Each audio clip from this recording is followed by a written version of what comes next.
I often get the comment, for instance, well, you're writing for Chinese musicians, but your music doesn't sound Chinese. Well, it doesn't. Look at me.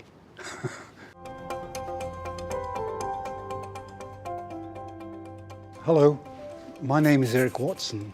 I'm a composer, and I've been living here in Singapore now for 30 years. One of the questions I was asked quite often, did I have any culture shock when I came to Singapore? The answer to that is no, not really. I do communicate through my music. The opposite side of that coin was that it actually took me a long time, and I'm still learning, much more detail, much more the undercurrents that underpin society, conversation, how people think. But within it, I have my own identity, which in fact I believe we all do.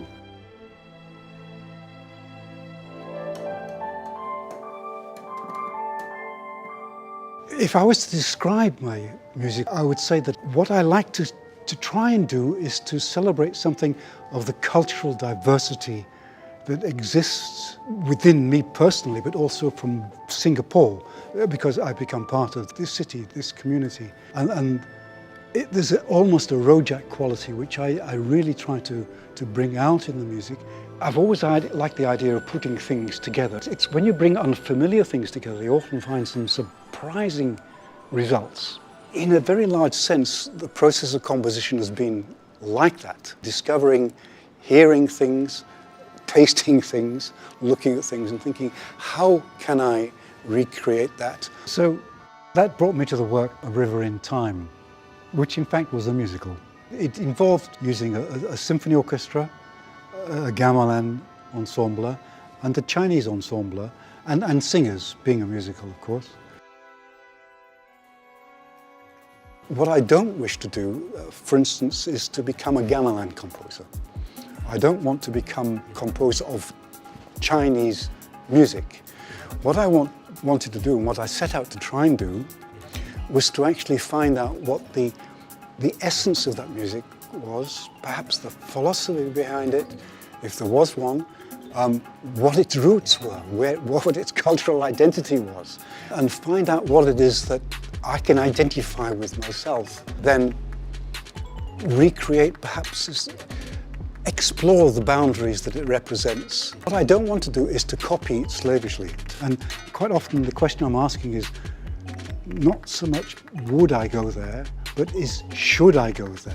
There are deep-rooted traditions here and cultural contexts which are important to the communities that are here. I've learned to respect traditions. For instance, there's a respect for Indonesia, for instance, of the gamelan, such that you don't walk across the instrument. You go around the instrument and you treat it with care and respect, etc. That kind of thinking and tradition is not so much part of Western music that you treat it with that kind of reverence. Sometimes I think, for instance, that the Western orchestra is slightly alien in Singapore. I say this with my tongue in my cheek. I think I see certain trends, you know. For instance, I mean, some of the characteristics to me are a sense of colour, a certain diversity about the music as well. But I have to stress this is my personal perspective at the moment, and I don't think you're going to know yet. It's only because we can look back on European music, British music, or French music, or German music that we say, yes, it has that flavour of what we consider to be French, consider to be German, consider to be British. So Singapore does give you that opportunity because it is a changing nation, always, it's evolving, and it's kind of also making its own traditions. One of the things I've always tried to do and to maintain actually is a connection with people. As a composer, if I'm writing for myself as an ivory tower and no one's ever going to listen to it, I actually don't really see the point very much. So in order to understand that, you have to talk to players about how they play their instrument.